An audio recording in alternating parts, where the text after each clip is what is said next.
So, your uncle. What's wrong with him? He's possessed. As in the devil? Something like that. He says a dark man is following him, watching him at all times. What do you make of it? It's nonsense, of course, but I'd be lying if I said it didn't bother me. You see, it runs in my family. Possession? No, Detective. Deteriorating melancholy. Practically every member of the Hartwood family is driven mad before they grow old.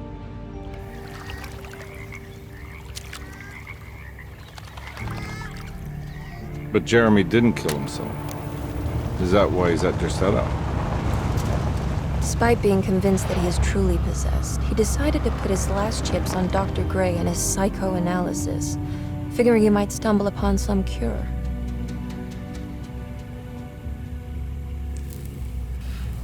You mentioned the letter. I received a disturbing letter from Jeremy accusing the staff and all the other patients of being involved in some cult. And now they are also out to get him. Could it be real? Or is it all just in his head? It's a story he tells himself, Mr. Carnby. Anything to avoid the truth. Which is? That we're all terribly insignificant. That people mean so very little to one another. That there is no one out to get Jeremy Hartwood because he isn't worth getting. Here we are.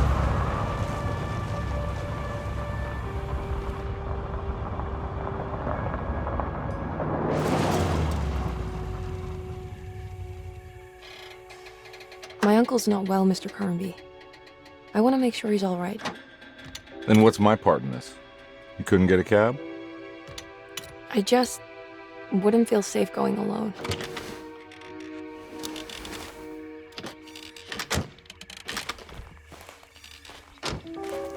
Did you bring a gun? Yeah. You think it'll actually come to that? No. But you might need to wave it around depending on how agreeable the staff will be. What exactly are we gonna do when we find Jeremy? I don't know. Let's just find him first.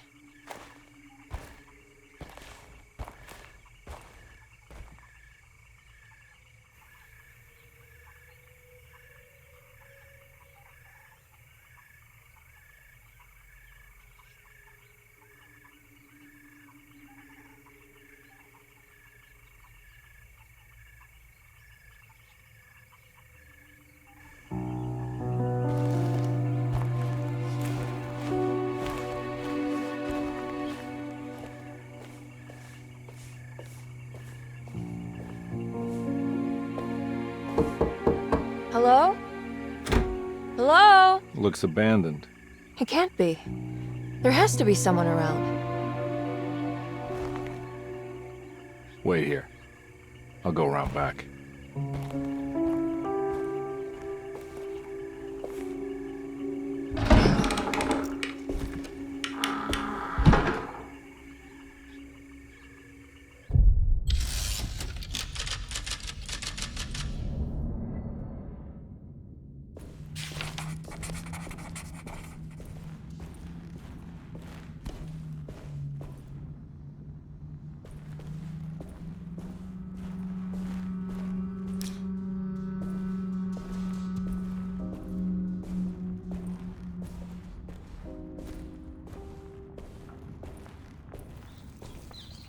It's too dark in here. I can't see anything.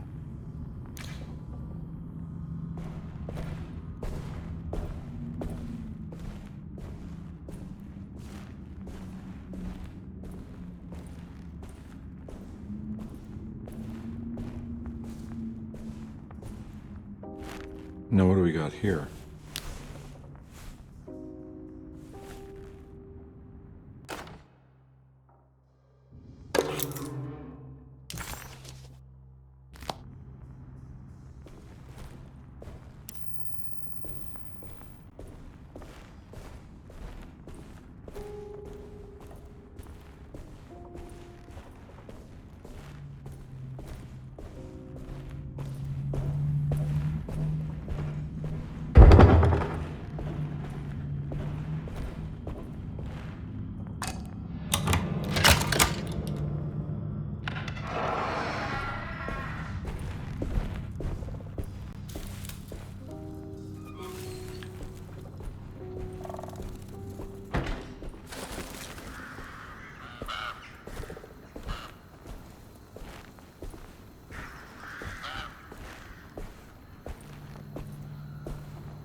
one big tree to fit inside a conservatory.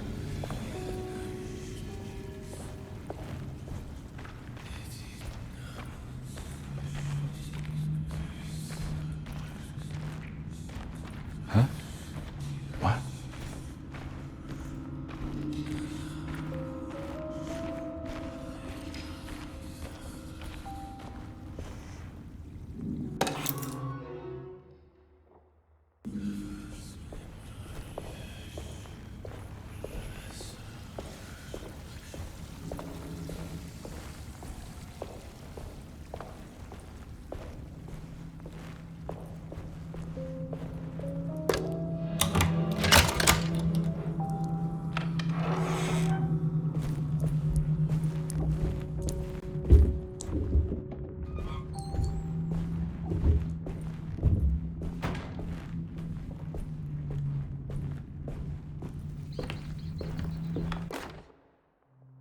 Every day your silence weighs a little heavier. It's been a difficult year for everyone, and many have lost all hope. I read in the papers about people suffering. Pictures of dust-covered landscapes without a drop of water. I wish I knew if you were still tending the earth or if you had turned your back against us. I have started to look for help elsewhere. I pray you will tell me if I am going down a path that you find disagreeable. With help from Baptiste and Charlotte, I found comfort in the practice of the voodoo. I have long been skeptical of that Caribbean cult, but it's been of good use to me. It seems all harmless in my book. I say some words dreamt up by the Creoles, and I carry around a small pocket of gree-gree. Nothing of this is mentioned in the Bible, of course, but the French Quarter priestess tells me it's all connected. She says the Christian God is just one more perspective on the creator of things. That's what I like to think, but the other way around, that the spirits of her faith are just aspects of you, our Heavenly Father. I am so grateful for the words you gave Mr. Hartwood.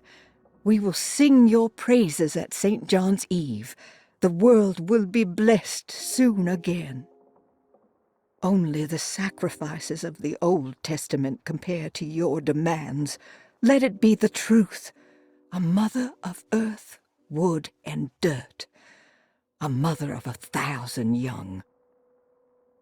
Sacred sand, $1.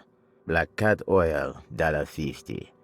Devil shoestrings, a quarter. That makes $2.75, madame. What was that you were telling the doctor? A goat without horns. What does that mean? Ah, you must have misheard me, madame. I said no such thing. Please, I know I don't look like any of you, but I'm devout. I'm ready to do what it takes. Do not be so eager to sacrifice the few things you have left, madam. Now please, leave my store. A goat without horns.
Please do not touch the boiler.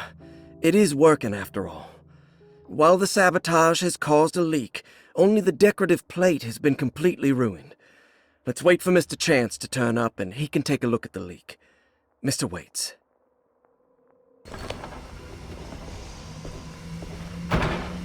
That doesn't look safe. There's something missing.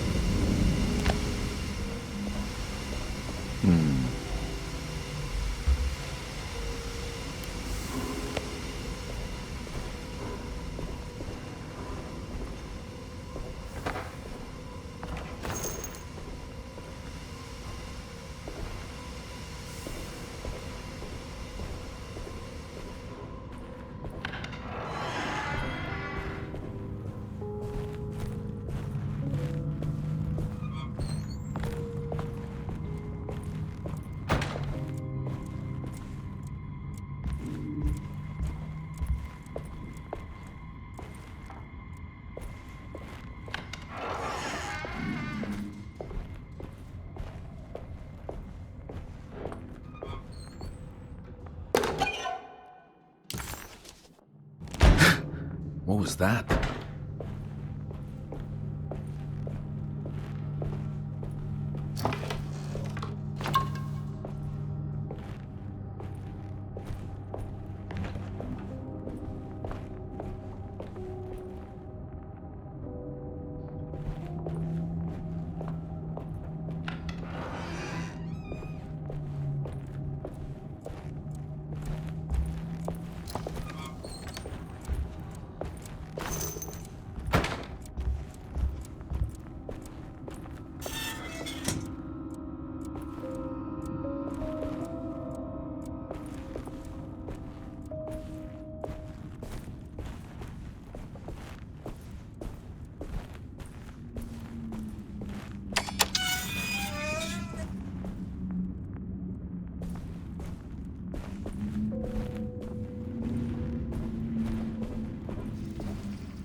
I need the key.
I need the key. I need the key.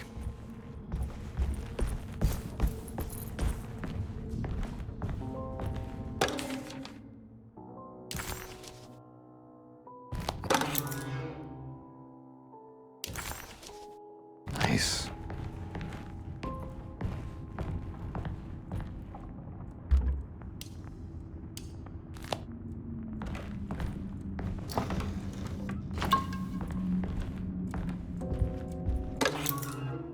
Sunday, June 22nd.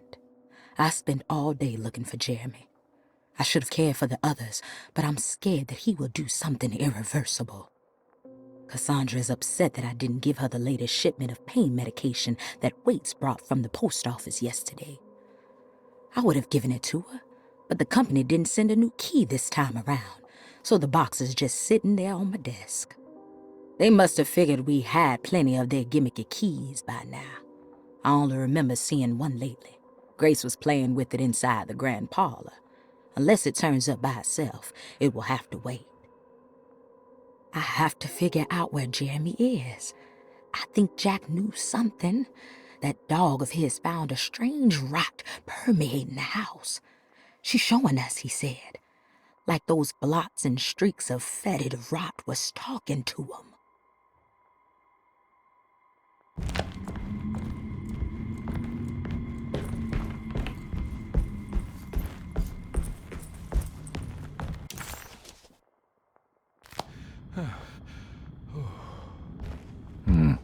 I need the key.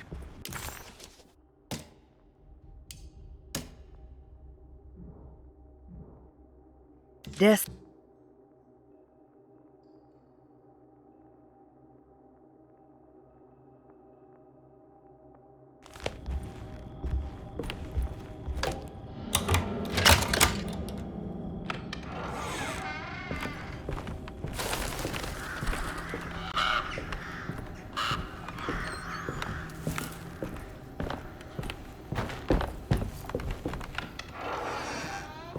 Oh.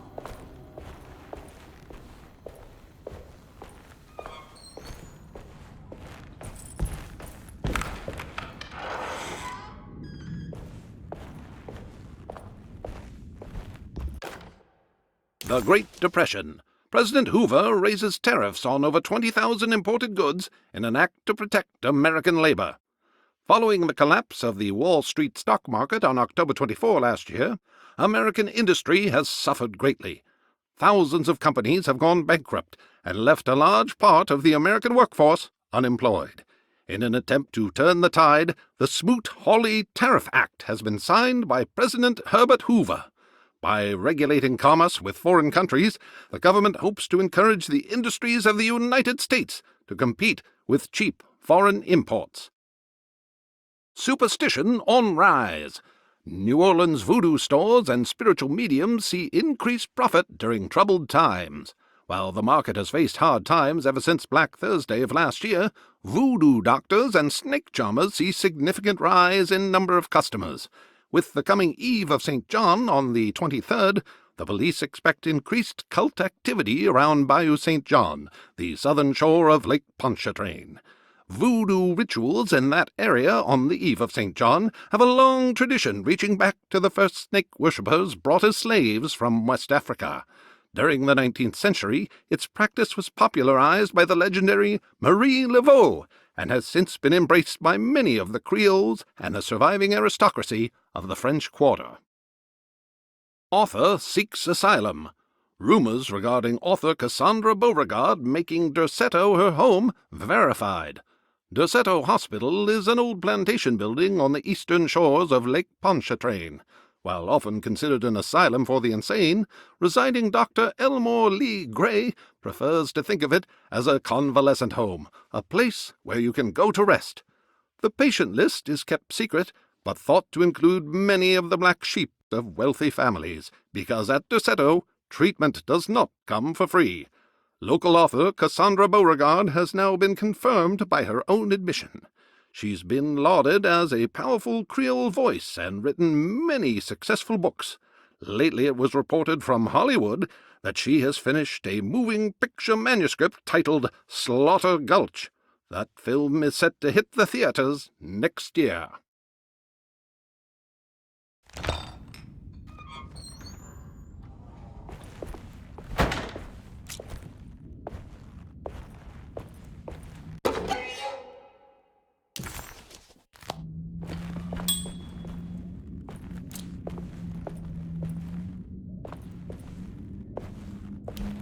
I need the key.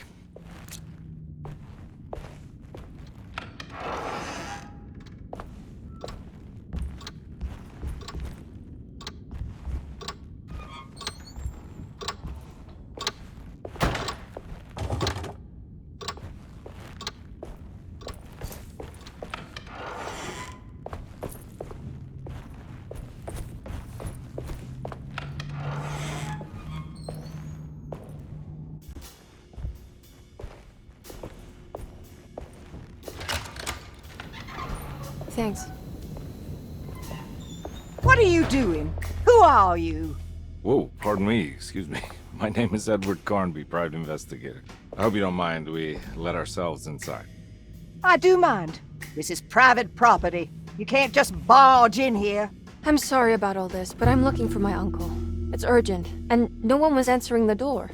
We can't hear you knocking anymore. None of us can. Who is your uncle, darling?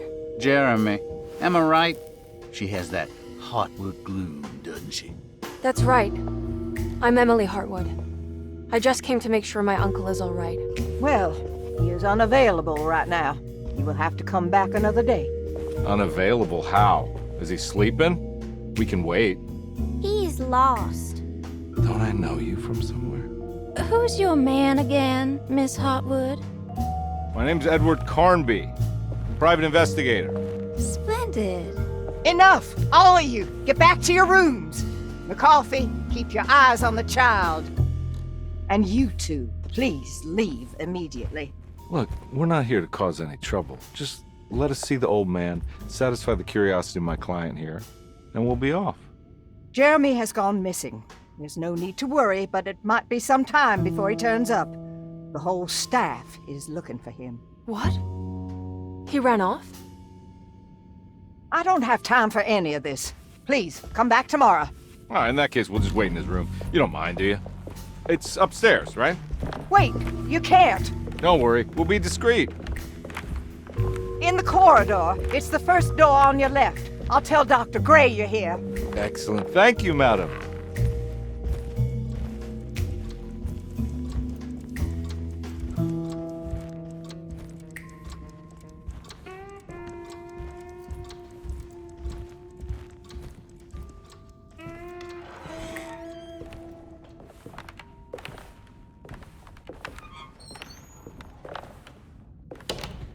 All right, here we are. Let's look around. See if we can pick up any clues.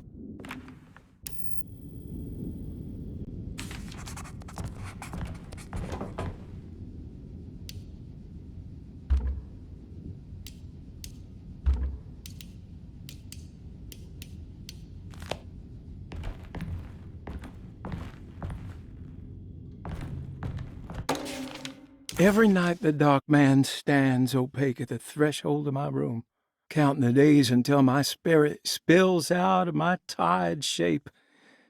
Only his pallid mask shelters my remaining sanity. Staring directly into the face of that demonic sultan would surely sunder time itself. Would he have looked the same to my father as he struggled for his life? Does his veiled face haunt my niece quite the same way? I wish so that I could rest my soul in that sunburnt convent of Teruel. Would I find you there, Juan? Or Senora Perosi, back from the beyond? Every night I hide from him, moving from one misshapen memory to another. Scenes conjured out of fantasy and delirium. Places I struggle to even paint. I wish I understood your death, Senora. Is there anything I could do for you but bury you in that bleak necropolis? That triumphant chapel rising above the ledges and the oven vaults shall be your sepulchre, where you may rest, and I shall weep.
I found a book full of peculiar notes.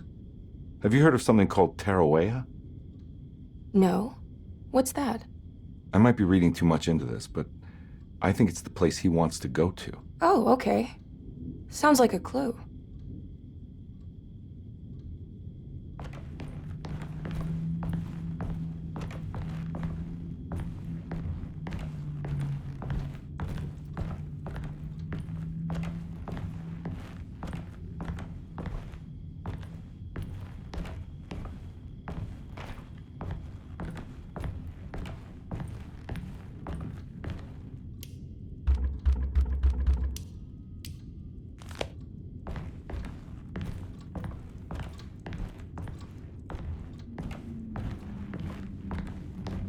I'm not done here yet.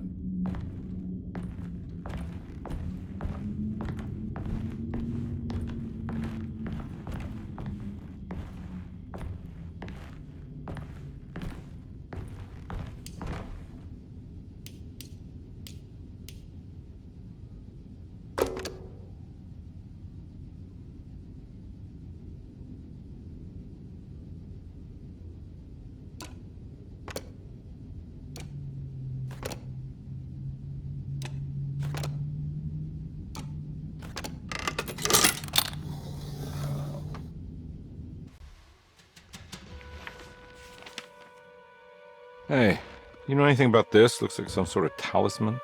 No, I don't. Oh, help me out here, will you?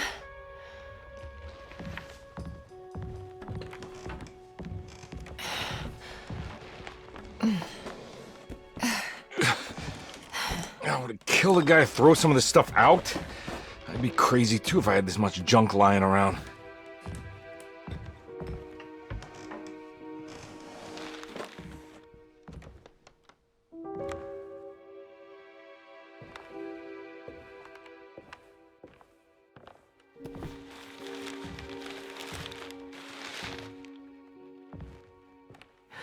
Oh, wow. That's striking. I want to save this one.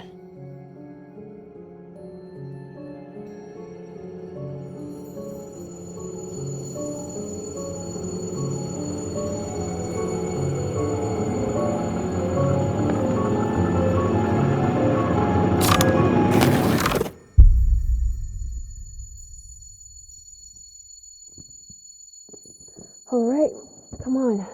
I want to go see Dr. Gray.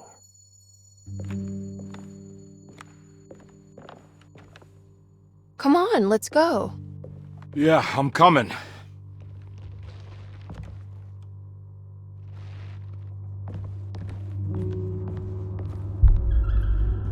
Miss Hartwood. Emily?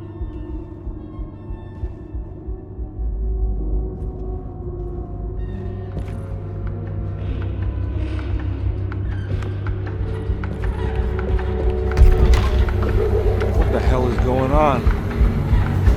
Where am I?